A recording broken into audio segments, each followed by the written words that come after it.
Welcome to another edition of the Willie Bragg Show. I was supposed to be here at 7:30. We work graveyard shift, and you need to eat. You need to shave, and shower afterwards. All explained.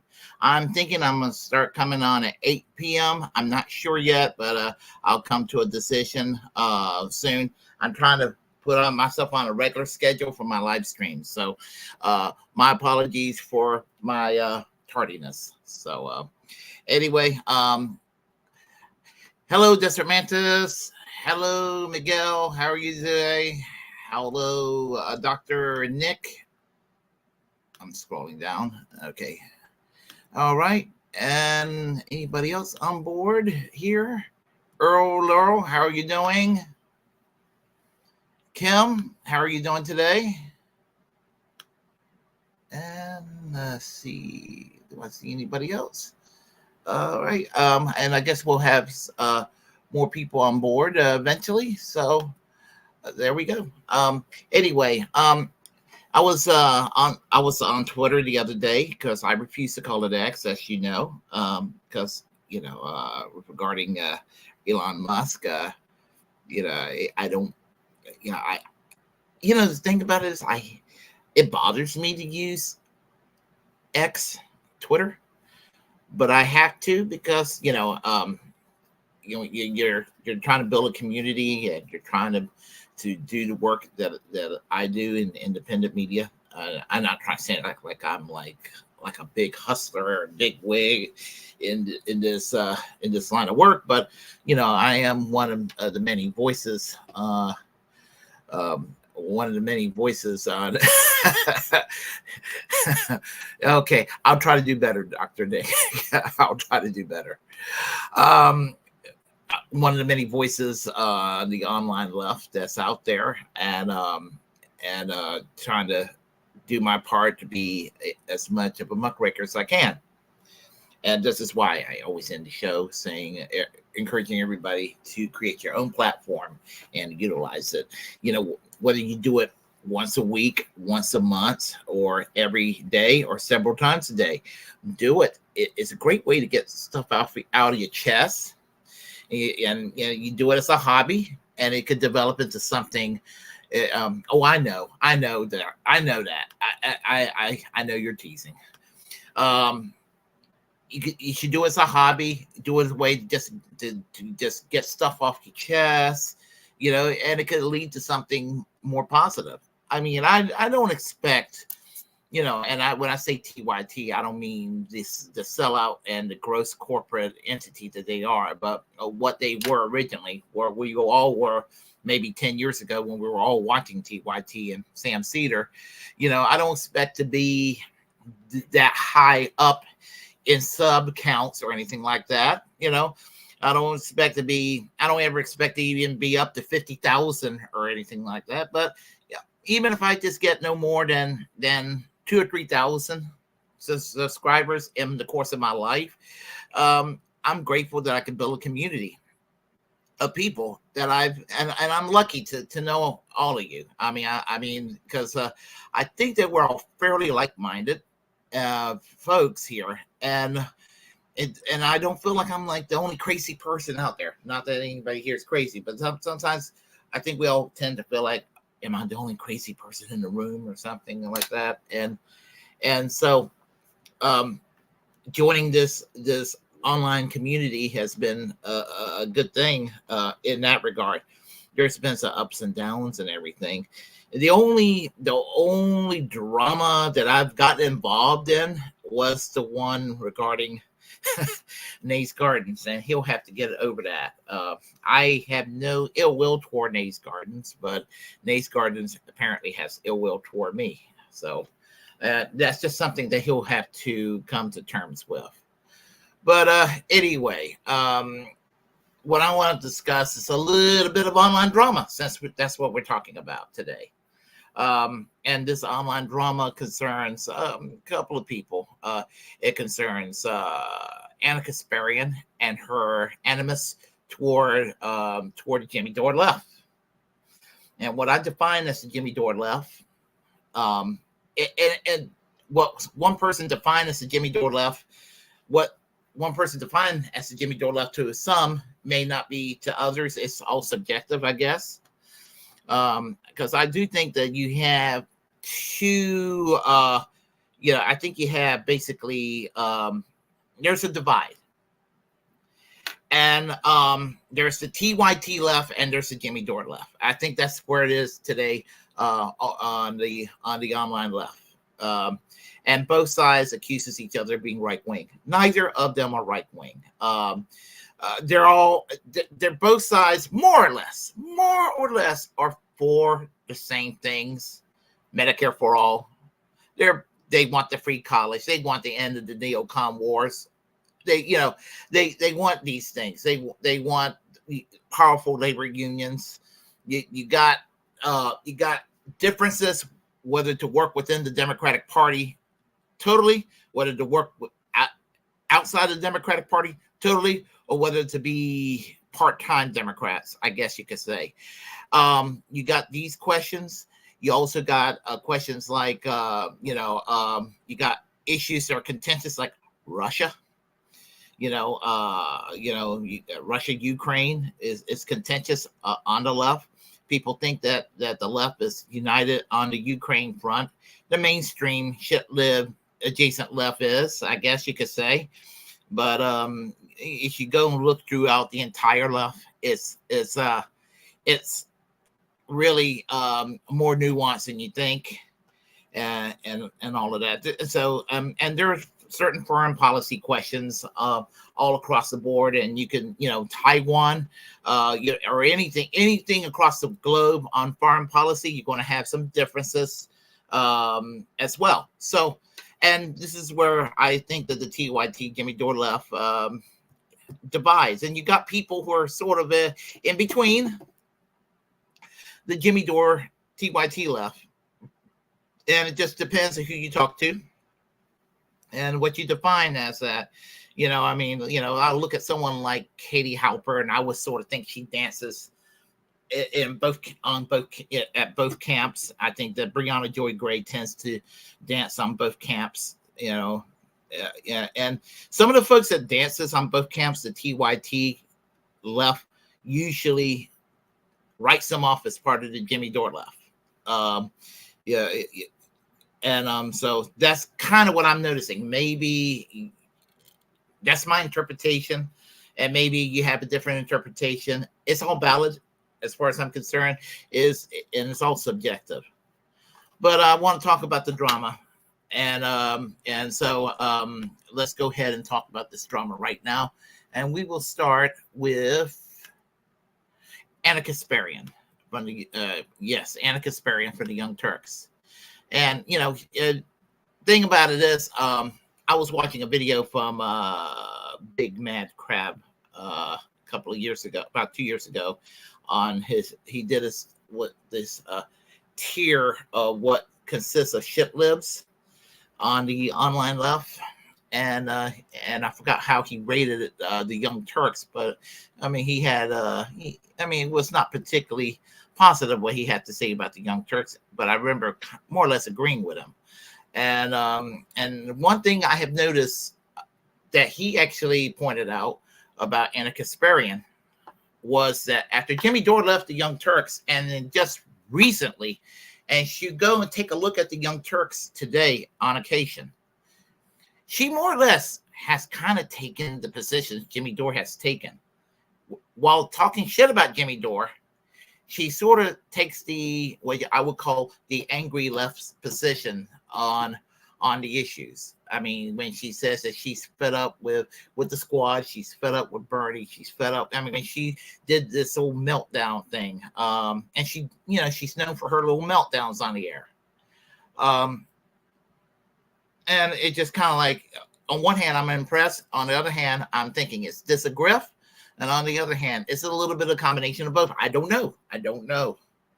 But what I do know is that that's something I have noticed. And I think that the Young Turks, and I wash my hands from the Young Turks 100% when they attack Aaron Maté and Jimmy Dore back in 2021. I was losing interest in them already probably in 2020, I was losing interest in them. And their rejection of Forced to Vote really put a low opinion from my part of the Young Turks. But when they decided to go and do this ugly attack on Aaron Mate and Jimmy Dore, that was when I was like, no, I was just like, no, they're garbage at this point, you know. So I don't really view them that much as an ally these days because of that. Occasionally, I might take a look at what they have to say on a given subject, even though I don't subscribe to them. For some reason, they're on my feed, and I'll go ahead and take a look. And most of the time, I'm disappointed, but occasionally they might have something valid to say. And again, it depends. But you know, this is what I'm always going to remember the Young Turks as the meltdown that Shank and Yana had back in 2021. It was comical, but it was actually kind of sad because it was one more disunity on the left, and it was, in some ways, it was like the final nail on the Bernie movement with the coffin. You know, and I didn't realize it at the time, but I realize it now. So she and Shank will attack people on the Jimmy Dore left, whether it's Jimmy Dore, the gray zone. They'll make a jab at Breonna Joy Gray. They'll make a jab at whomever. For a while, they were also not on speaking terms with Kyle Kalinske, and he got kind of dumped on by everybody. Everybody ended up hating him. The thing about the Young Turks, though, they ended up, as I said, they ended up attacking the Jimmy Dore left, Glenn Greenwald, you name it, all across the board. And she's getting angry that Glenn Greenwald and Jimmy Dore would go on Tucker Carlson occasionally, and that apparently is enough to make you right wing. Now, whenever Glenn Greenwald and Jimmy Dore, whatever anybody in this audience may think of Jimmy Dore and Glenn Greenwald, I don't agree with Jimmy Dore or Glenn Greenwald on every single issue. I don't agree with any of the online left people that I do listen to on a regular basis on every single issue. You know, even when I was a big Kyle Kalinske fan years and years ago, I didn't agree with him on every single issue. So, and my flavor, or the person, the as far as the large platforms are concerned, I would say Do This, and this is probably who I listen to the most these days. And I don't agree with them on every issue, but they probably run closest to my ideology. You know, in other words, you know, we're all nuanced, and that's basically what I'm saying. But my point is that when Glenn Greenwald or Jimmy Dore, when they went on Tucker Carlson, they didn't go on Tucker Carlson agreeing with Tucker Carlson on all the right-wing pet issues that Tucker Carlson would go and yap about on his show when he's not having Glenn Greenwald or Jimmy Dore. Usually it's issues where there is a sense of agreement or a little bit of overlap, or I guess you would say, with a paleo-conservative and a libertarian perspective that kind of overlapped that with the left on certain foreign policy questions or issues dealing with trade or things of that nature. Usually it's foreign policy related most of the time. Julian Assange, things of that nature, which is why I think that Fox News, my opinion, I think that Fox News partly fired Tucker Carlson for being too independent. Again, I don't want to make it sound like I'm being an apologist for Tucker Carlson. There's definitely some areas where Tucker Carlson, he's terrible on, and I say that without apology. There are some areas he's terrible on. So, you know, I mean, I could go on a list of areas. I mean, you know, the theory, the race replacement theory. I don't like that. I mean, that's just a horrible thing anybody could come up and conjure up in their minds. That there's some conspiratorial race replacement theories going on in this country, and there isn't. There really isn't. So, but they're not talking about that. They're talking about the issue of war and peace usually, and Julian Assange or the national security state, the deep state, whereas for some reason people think that the deep state is something that conservatives are yapping about because they think it is controlled by liberals. And 20 years ago, the liberals and the left and the progressives and maybe even some normie Democrats would have said that this deep state, and it wasn't called that back then, was controlled by evangelicals and neocons. Well, here's the thing. You know, the deep state are basically accountable to whoever's in charge. Some of them lean liberal, some of them lean conservative, but they basically are loyal to the people who are in charge. And you know, the thing about Project 2025 is there's reason to be concerned about it, but we've been subjected to one form or another to Project 2025 since the days of Ronald Reagan. So there is that. But if Project 2025 is everything that a lot of liberals claim it is, and as far as how scary it is, then theoretically the people who are complaining about the deep state now on the right wants to take over that deep state. And I wouldn't put it past some of them that that's what they want to do. So anyway, which brings me to my next point, going back to Anna Kasparian.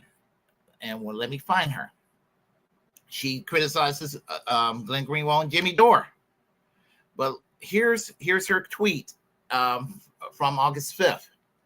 I'm going to get destroyed in dimensions with mockery and hate, and maybe I will regret this, but whatever. We have to try harder to meet people with different perspectives from all walks of life with just a modicum of grace. I'm not saying be naive, but hear people out in good faith. Don't immediately assume the worst. Okay? Those are nice words coming from her. They really are. I mean, and is she sincere about that? I mean, that's great. That's a sign of growth. But the problem with Anna Kasparian is that she's one of the people that shit on Glenn Greenwald and Jimmy Dore for going on Tucker Carlson. And is she going to go and do that? Well, here's the thing. If you're going to do that, I want to share this video with you because this is what you need to know about her complaining about that. So let me go ahead and play this clip here, and you'll see why I brought that out. You debated Ben Shapiro twice. You're on the Patrick Bet-David podcast. It was fun debating them with Ben Shapiro. It was actually pleasantly surprising how civil and nice he is. You know, you kind of like build up a character in your head based on like little snippets and little clips that are posted online about them. And then you meet them in real life and you realize just how different they really are. And so we disagree deeply on a lot of different issues. But what those two debate kind of taught me was that you can still have a civil conversation and you can avoid it devolving into nonsense as long as it's like two good faith actors who are having that conversation. Okay. Okay. The problem I have with that is not the fact that the problem I have with that is the fact that if she would be as magnanimous toward Glenn Greenwald and Jimmy Dore for going on Tucker Carlson, I could overlook what she did with Ben Shapiro, going on his show and having a civil conversation in good faith. But here's the problem with that. Why is it okay for her to be buddies with Ben Shapiro, whose politics in some ways is you might consider to be far worse than Tucker Carlson, in the sense that at least Tucker Carlson's anti-war and he supported Julian Assange, and he is opposed to a lot of aspects of the national security state, and even from a conservative perspective, he was one of the earliest conservatives to support same-sex marriage. Ben Shapiro is not for any of these things. To this day, he is still ideologically stuck in the year 2002, 2003. He's still stuck in that era. And why, in a world that the new generation of young conservatives who claim that they're not like the 1990s Rush Limbaugh brand look at Ben Shapiro and think he is happening, I don't get it. Because what Ben Shapiro has done and accomplished is he's taken those shitty talking points of Sean Hannity and Rush Limbaugh and Mark Levin and those old boomer fuckers and put a young face on it. Same thing with some of the others, the Charlie Kirks, the Candace Owens, and all of these other folks. They all put these talking points. Steven Crowder, all of them. They put a young face to the boomer talking points of the 1990s, but it still regurgitate as 1993 Rush Limbaugh talking points, where you're basically wrong on just about everything. And you're going to go be friends with someone like that? Now, David Pakman is boring as hell, but David Pakman said that he met Sean Hannity in person, and he said that he likes Sean Hannity on a personal basis.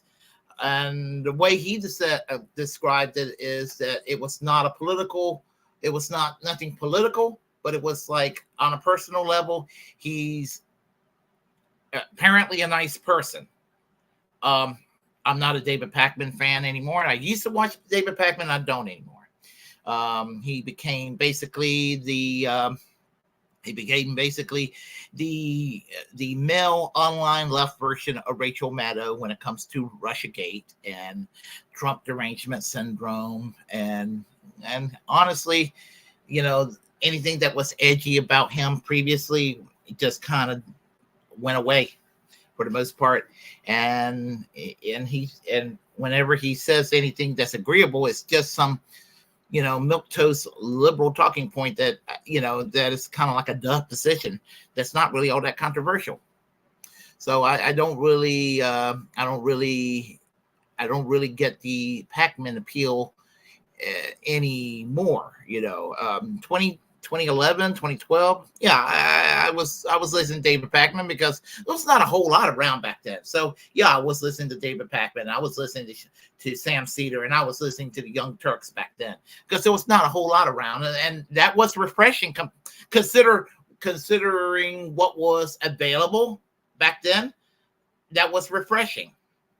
The only person that's been perpetually around at that time that's still around today, that still provides refreshing commentary, and he's sort of been on the outside of all those people I mentioned, was The Amazing Atheist. And I still like TJ to this day.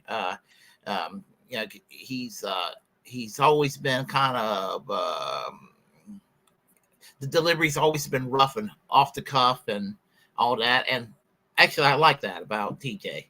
And and he's more or less kind of stayed on that course and all that. And, but, it was just kind of like, well, I guess the whole new atheist movement sort of ran out of steam. So he's not as he's not as kind of well known as he used to be, but he's now just kind of like another face on BreadTube. However, he's a very good face on BreadTube. He does great commentary on issues related to economy and related to civil liberties and all of that and everything.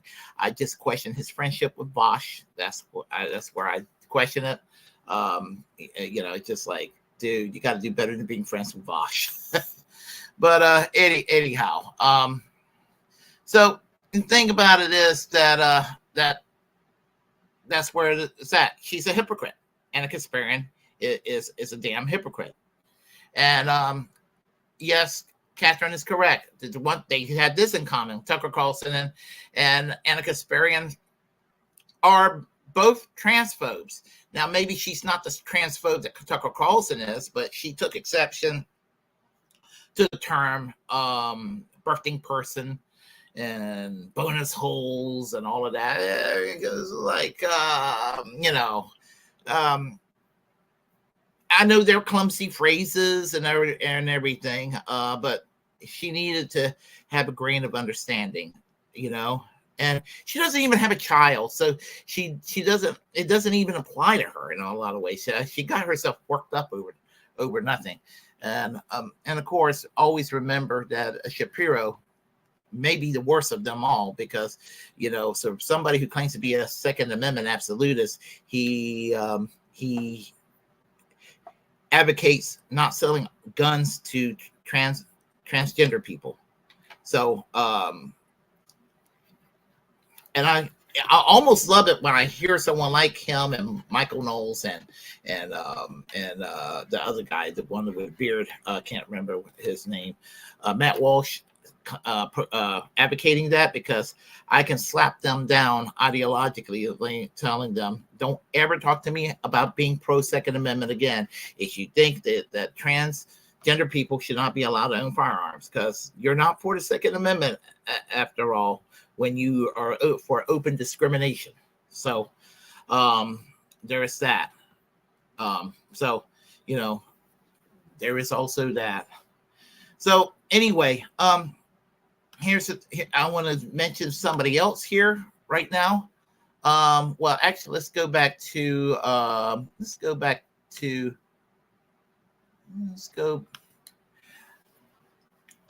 Tucker Carlson and Jimmy Dore for a second, because I don't know where he stands today on it, but I know that when he had dark hair as opposed to looking like Eminem today, Kyle Kalinske did defend Jimmy Dore going on Tucker Carlson. So I'll play a little clip of that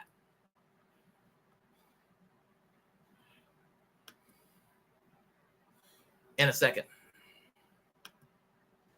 Jimmy Dore went on Fox News on Tucker Carlson's show, and he spoke about war. So this is interesting. I almost feel like I'm watching this clip in the Twilight Zone. Look at what Jimmy says. Tonight, there are ominous signs that the military is openly defying our system of civilian control. Today, the chairman of the Joint Chiefs of Staff, Mark Milley, broke with the White House's plan to lower troop levels in Afghanistan to 2,500. That's a plan that both the public and common sense both demand. Milley said he's going to conduct his own rigorous analysis of the situation. Again, aren't civilians supposed to be in control of the military? Jimmy Dore has thoughts about this. He's the host of the Jimmy Dore Show, and we're happy to have him with us tonight. Jimmy, thanks so much for coming on. So I guess it doesn't, I hope that I'd be principled enough that if a president I despised, if Elizabeth Warren were president, that I would be as offended by this as I am now, because it's an attack on our system, a system that we should probably keep a pretty good hold on. What's your view of it?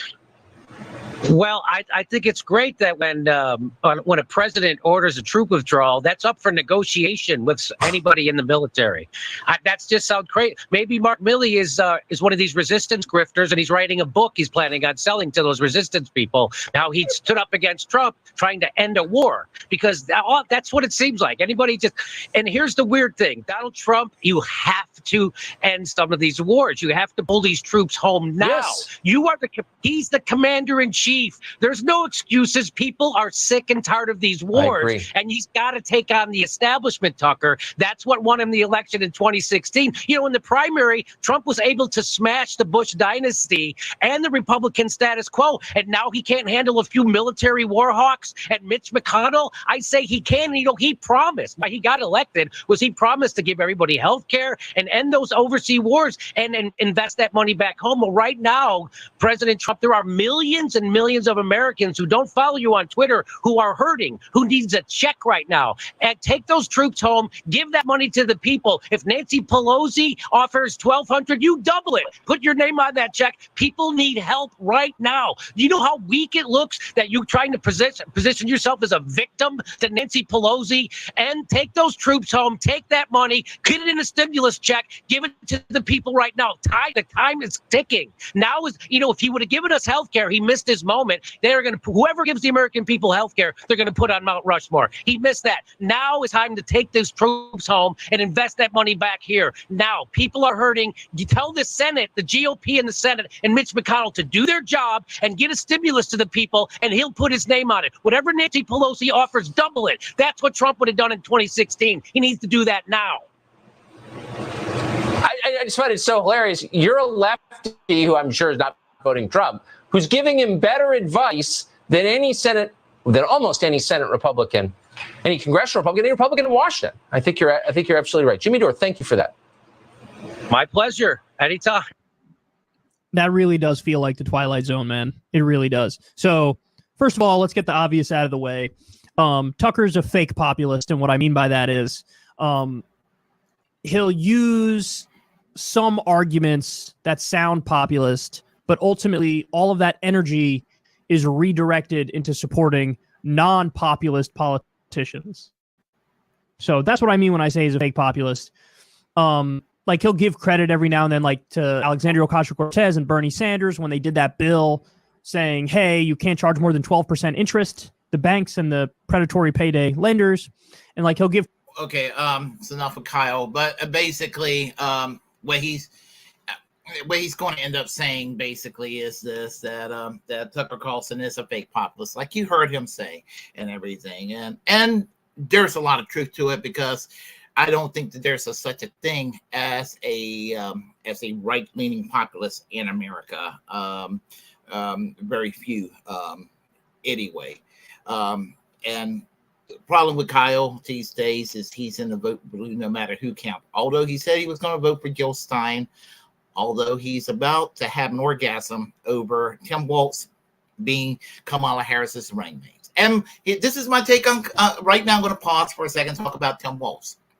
And I'm going to say this to all my progressive friends who are adjacent to the blue camp, or if they're inside the blue camp.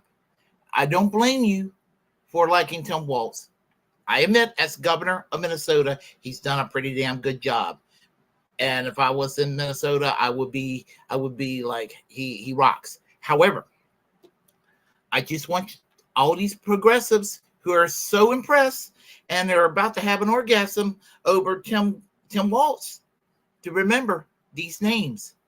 John Fetterman, he ended up disappointing you. Alexandria Ocasio-Cortez ended up disappointing you. Elizabeth Warren ended up disappointing you. And even Bernie Sanders, and I'm going to put a quotation marks around Bernie Sanders, because I do give him a little more wiggle room, slightly more wiggle room than the others. But I had to go and say he also disappointed many of us, including me. So there you have it. And so with regard to the reason I put up Kyle up there, he did defend Jimmy Dore here.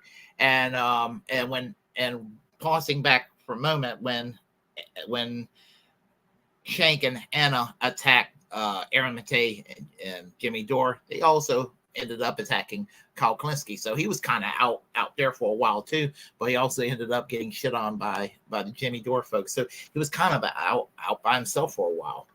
And he's sort of like the middle ground person. He's sort of in that middle group between the TYT, Jimmy Dore-left, always has been. Next point I'm going to bring out is what I like to bring out is some people got angry over this. I can't find the video where Anna Kasparian got angry over this, but I found David Pakman. Speaking of David Pakman, getting all kind of outrage over this, and that was Glenn Greenwald rehabilitates Alex Jones, and I got something to say about that too as well. So Let me go ahead and play that. It's short. Let's look at a couple of other things. I don't know how many of you saw this, but Glenn Greenwald, one of the last true leftists, Glenn Greenwald, sort of whitewash Alex Jones' handling of Sandy Hook. Take a listen to David. And Glenn Greenwald is to your left. I just want to go and point that out. Okay, so you say that with sarcasm, but the truth being is that Glenn Greenwald is to your left. this. So, I mentioned before, I want to ask you a little bit about Sandy Hook. I know the expectation is I'm supposed to come here and bash you over the head about Sandy Hook. Go ahead, I deserve it. I know I have no interest in doing that. I don't give a shit what the expectations are. It would bore me if I tried.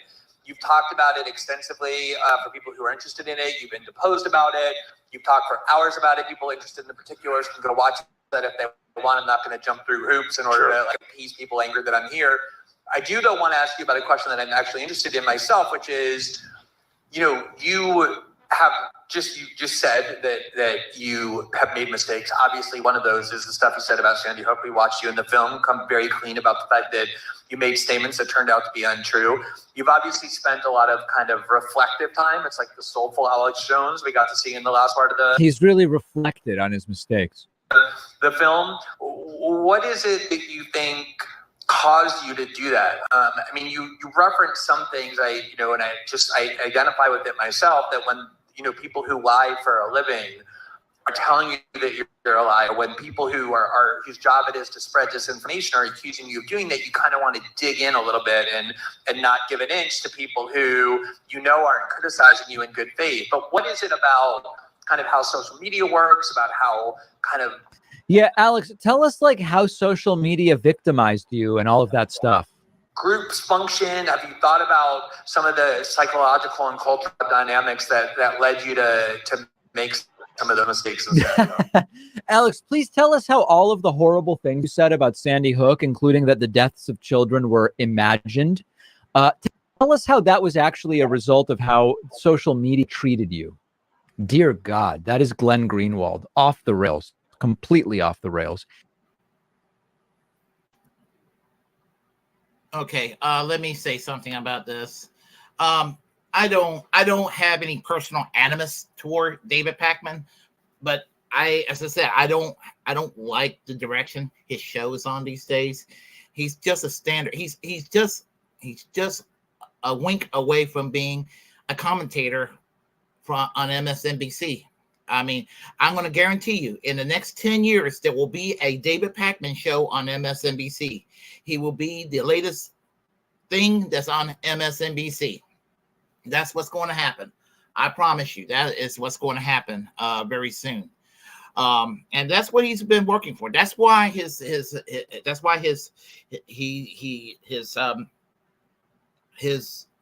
videos have just been kind of blasé since 2016. He rode the Bernie wave, and his politics overall. He's a standard shit libby adjacent progressive. He does have some good traits. He is free speech. He's a pro free speech person. There are things about him that's good. There's some questionable things about him. He's pro war in Ukraine. He's a closeted Zionist. You listen to him skirt around the issue of Israel enough. It doesn't take a rocket scientist to figure that out. Of course, he is a labor Zionist, but he is still a Zionist just the same. And he does not know how to express it since labor Zionism is no longer in fashion, and he might be one of the last few in existence. And so he tries to skirt around the issue. So, he doesn't talk about it that much unless he's pushed to it. So I have noticed that about David Pakman. So he's a standard Democrat at this point, as far as I'm concerned. He is. So, yeah, so that's where I stand on David Pakman right there. So let's see here. We'll go in with a little bit more Twitter fight. So let me find it real quick. Yeah. There was a tweet from August 3rd. Yeah, August 3rd. Let me find that tweet real quick. Is this it? I think this is it. From Nico House. And he's getting a lot of shit too. And this concerns the Vanguard. Because I caught what was going on. He and the Vanguard got into it a few days ago. And before you ask, he says, I'm not voting for either. I'm just willing to tell you the objective truth from the facts that we already know. And let's see. Okay, I'm sorry. I hate to be the leftist to tell you all this. That's what I meant to say. Sorry. This is from August 3rd. I don't know what I said. Okay. I hate to be the leftist to tell y'all this, but Trump is the lesser of the two evils in this election. And then when he followed up and said, and before you ask, I'm not voting for either. I'm just willing to tell you the objective truth from the facts that we already know. Now, there's a lot of nuance, and a lot of people are going to read into it that he's some closeted Trump supporter and all of that sort of thing. And Nico House is not. Nico House is to my left. Okay?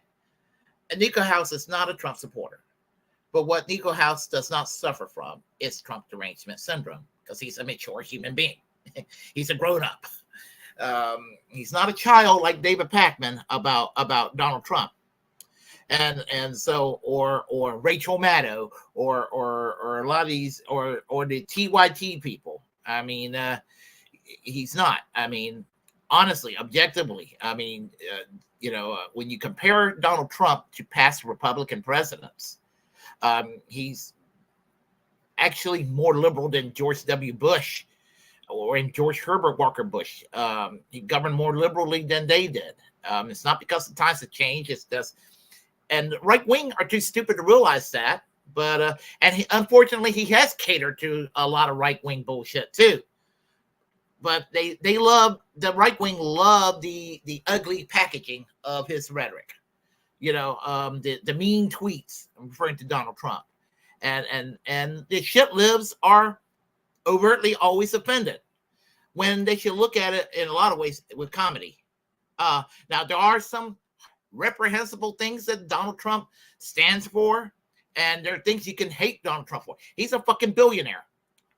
That's a great way to cancel somebody. I'll cancel somebody for being a billionaire. You're canceled for being a billionaire. I'll write you off for being a billionaire. But the thing about it is that the Vanguard, and here's the thing about the Vanguard. Again, Vanguard, they're not the worst. They're not the best. They're not the worst. I used to like the Vanguard, but they're so cliche and so empty sometimes with the way with their talking points. And I feel guilty saying that, but I kind of turned against them when they had Aaron Maté on the show and started hounding at him and insulting him, and it's just like. Thinking to myself, who are you to do that to Aaron Maté of Great Zone? Anyway, they responded to Nico House's tweet. Bro, you supported DeSantis. You've been a Republican for like 4 years now. Feel free to drop the I'm a leftist shtick. And they're responding to I hate to be the leftist to tell you all this, but Trump is the lesser of the two evils in this election. And he responded, by the way, supporting the candidate who plans on continuing Biden's genocide in Gaza and war in the Ukraine probably isn't the best way to boast your leftist chops. But I do wish you the best of luck of trying in your venture to scrape off TYT stragglers. He's right about that. And then the Vanguard responded, you literally just made a post in support of a candidate promising to let Netanyahu finish the job. Here's what I got to say about that. Trump and Harris will let Netanyahu finish the job because for some reason, Netanyahu basically has a way of turning all presidents into his little bitches. But anyway, Nico responded, "Oh, where did I say I was supporting Trump? Because if you actually read past the first tweet, I was clear that I'm voting for Jill Stein since she was able to get ballot access. Your shallow research is emblematic of shallow takes, but keep going." And here's the thing about that. Let me respond and then give you my take on that. I'm also supporting Jill Stein. I could vote for Cornel West, but he's not on the ballot in North Carolina. And I was initially for Cornel West.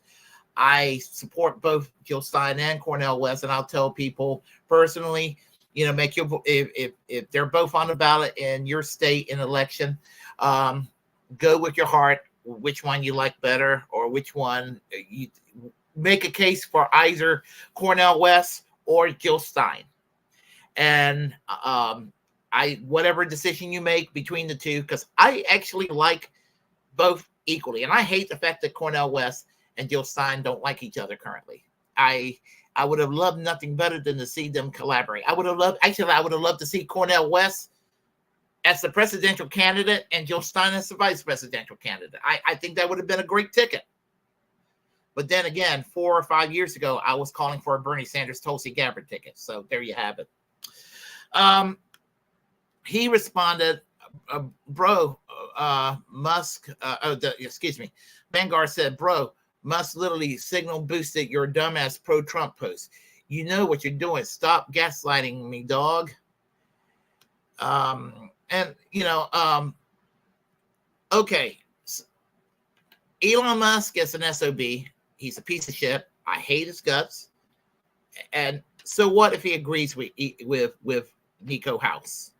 I'm sure I could post something that he could catch, Elon Musk, that he would agree with me on.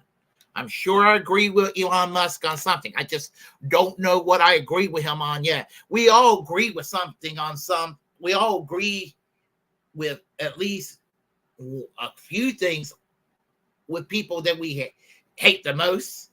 So, and again, I don't know how much Nico House hate or love or indifferent he is toward Elon Musk. I'm just saying, that's not an issue for me as far as I'm concerned. But I did respond right here. I say here basically, although Kyle Kalinske is still better than TYT, he lost his edge after the forced vote. Nico House's position was, and it's not that different from the old school Kyle Kalinske on Donald Trump. And this is from a Turncoat Don video here. And I'll go ahead and play you that video if it will show up. Give me a second here.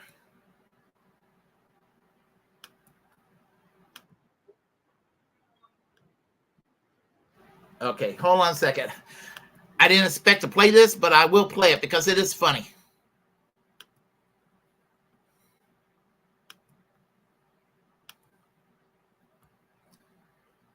This was actually unplanned in a good way.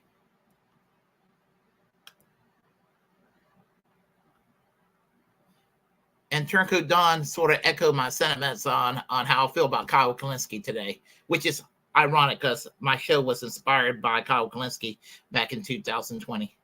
The former Soviet Union and other authoritarian dictatorial regimes. We're be talking about other people being dictatorial and Donald Trump and Ron DeSantis. As bad as Biden is, you guys are significantly worse, and it's not even close. The Democrats are just way better. They're just way better. They're 1 trillion times better than Republicans. All right, so there's a lot I have to say in response to this.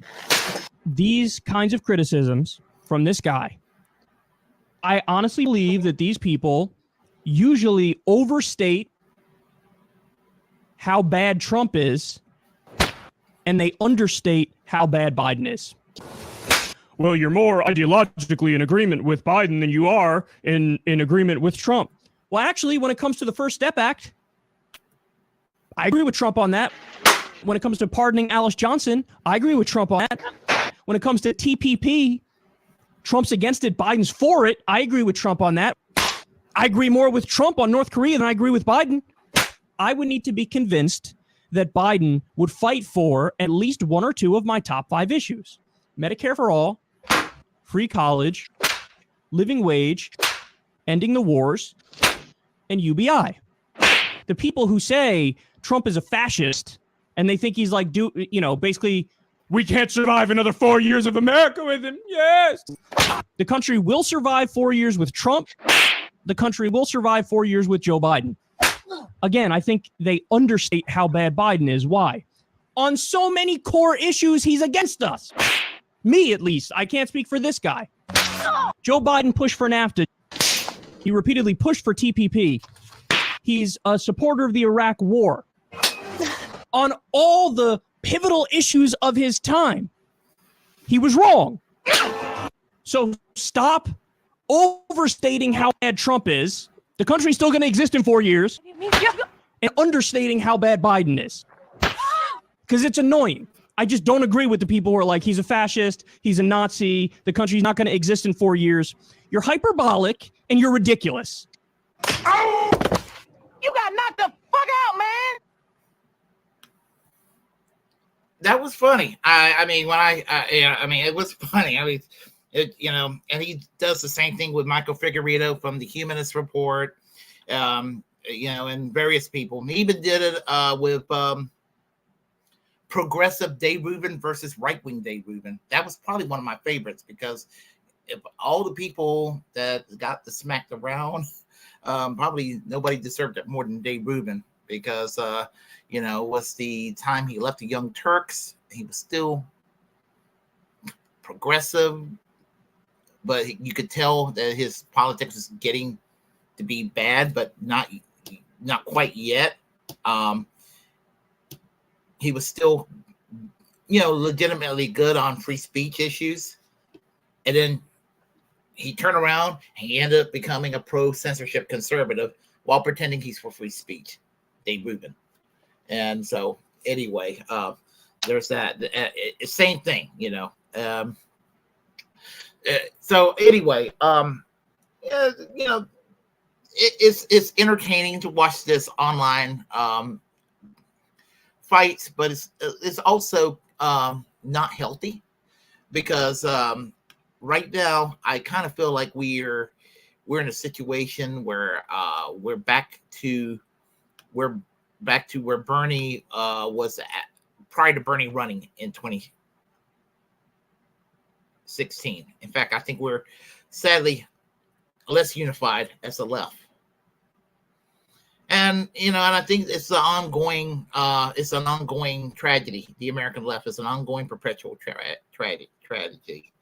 And people can say, well, it's social media as a result.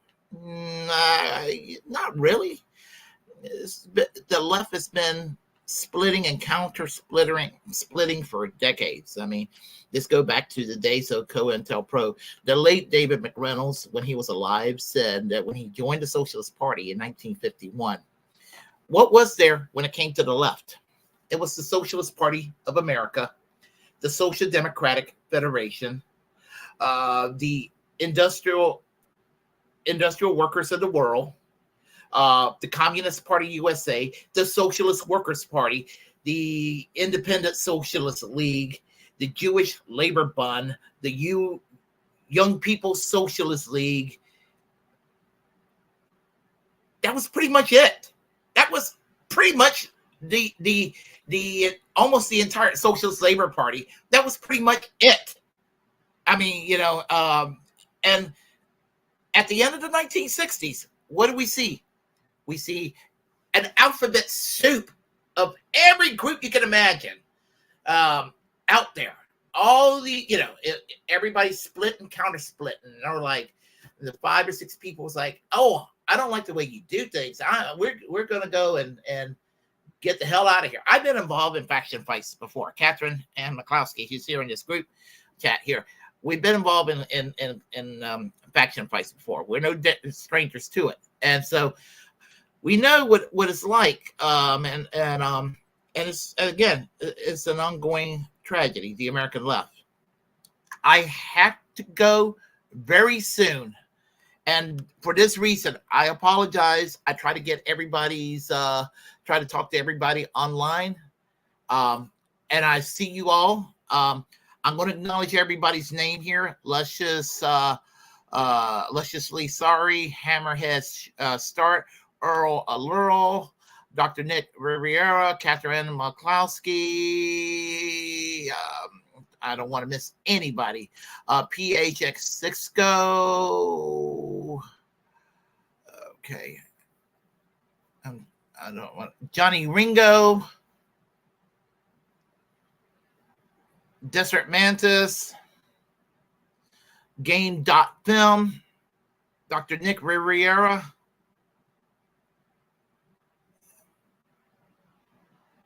I hope I'm not missing anybody. If I'm scrolling through, if I miss anybody, I apologize because I don't want to miss anybody.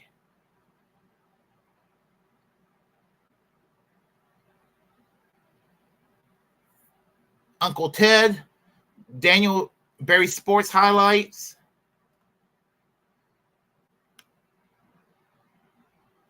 Desert Mantis, I think I mentioned that.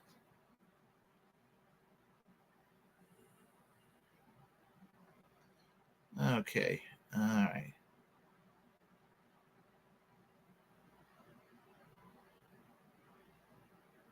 I want to make sure everybody's accounted for because I like to be fair. Miguel, I remember Miguel was here. Kim was here. I think that's pretty much everybody. I'm going to scroll one more time to the over here, and I will conclude by saying, if you like what you heard, please press like and comment any ways you disagree with what I have to say. Feel free to share the content on this channel. As the First Amendment absolutist, it's my duty to inform you to create your own platform and utilize it, because we are in fact the muckrakers of our time. Remember to reject corporate media. Subscribe to the Willie Bragg Show here on YouTube and all of the other appropriate platforms. And also remember to free and pardon Ed Snowden. Give a full pardon to Julian Assange. Free Palestine. Free healthcare for all. Free speech absolutism. Y'all take care. I will see y'all more likely on Monday, unless something crazy comes along and then I'll have to live stream or something like that. You never know with the news these days. But the new schedule looks like I'm trying to make it 7:30 Monday, Wednesdays, and Fridays, but it's kind of hard to make it here at 7:30. So always count on the fact I'll be here between 7:30 and 8 when I say 7:30, okay? So 7:30 Monday, Wednesdays, and Fridays, or between 7:30 and 8 Monday, Wednesdays, and Fridays. Braglands every Tuesday at 5 p.m. And I will see you all next time. Take care. Have a great weekend.